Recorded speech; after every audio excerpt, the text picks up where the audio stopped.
And I actually seen the spectrum of people with the imposter syndrome. Some people are in a like drive of these waves of the like working hard and making progress in their career. And there are people who says that clearly this is just stressing me out too much. I need to do something about it. But the middle people who's kind of still benefiting from it, but starting to feel the stress from it. Like, what is your advice on when to know that you need to do something about it?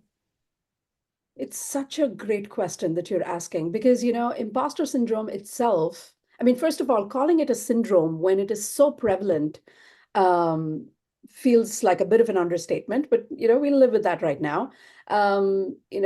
Organizations like WHO don't recognize that as a disease, right? And it is technically not a neurological disease. So there isn't, um, institutional data on how much this actually impacts. But, when you read some of the informal data, close to 70% of women actually, I believe, feel it. If you are a minority or somebody of color, you have a greater chance of actually having imposter syndrome. And worse yet, most people that actually have it, and I don't have a number to it, might actually classify imposter syndrome as something else. So they might not have the right words to actually say it. They might think they have high degrees of anxiety, or they have very low self-esteem, which in itself is a bit of a spiral, as you can imagine. So you bring up a really good point. I mean, if it's on both ends of the spectrum, if it's a little lighter, and if it's just not that critical or not impacting those critical points in your life, then maybe it's a decision to, what, that's a compartment which you don't want to focus on. You have other bigger fish to fry, if you may. But if it's really something which is causing a level of like exhaustion, or impacting your self-esteem on a very regular, continual basis, then again, we talked about all the options that are available and staying true to you and what option would work for you. You have a really good point that there is this middle ground, which one is really hard to recognize. Two, not people talk about it, so it's only through observation, right?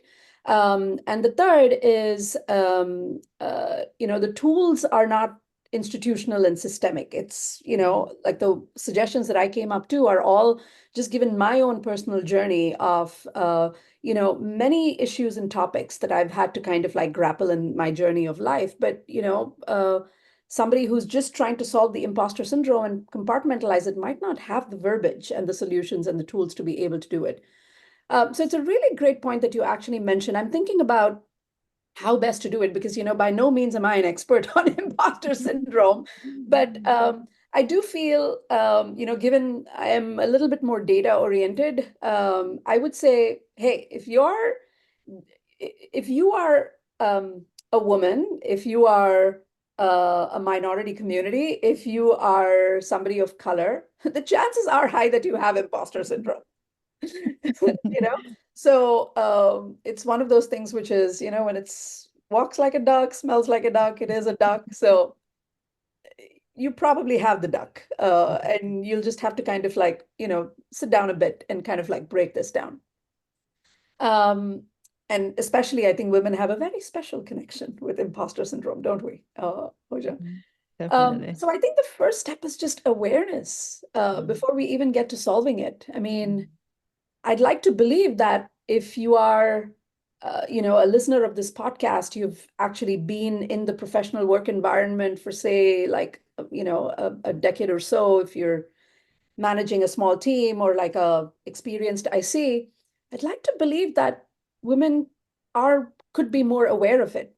They may have different words or verbiage, um, and they may confuse it with self-confidence, but I think the first step is breaking through that and actually really identifying it, and identifying, if it is worth solving for you or not.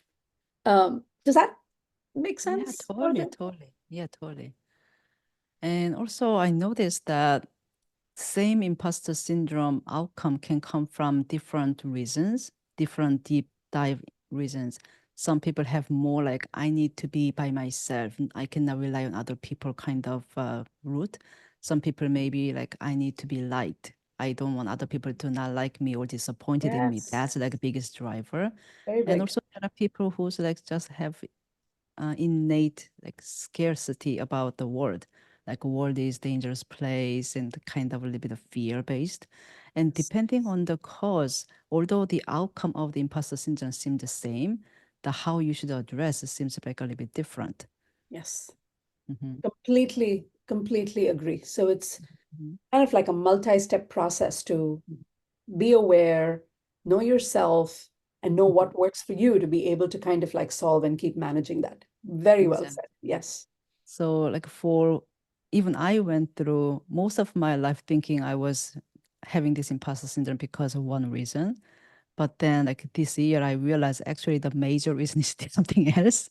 And by having that awareness, suddenly a lot of issues, like I was so afraid to go to a networking event, but now I don't have fear anymore because I know like what was the actual reason. Yeah. But it took so long. So sometimes like, when you do just observation, you see the outcome of how it shows up, but finding out the deep inside why it's coming from, where it's coming from, that's sometimes could be a little bit harder. So like talking to somebody else and they may be able to find it out easier because they can see it from different perspectives.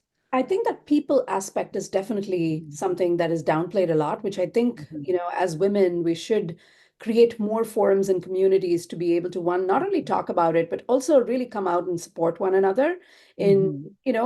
very natural ways.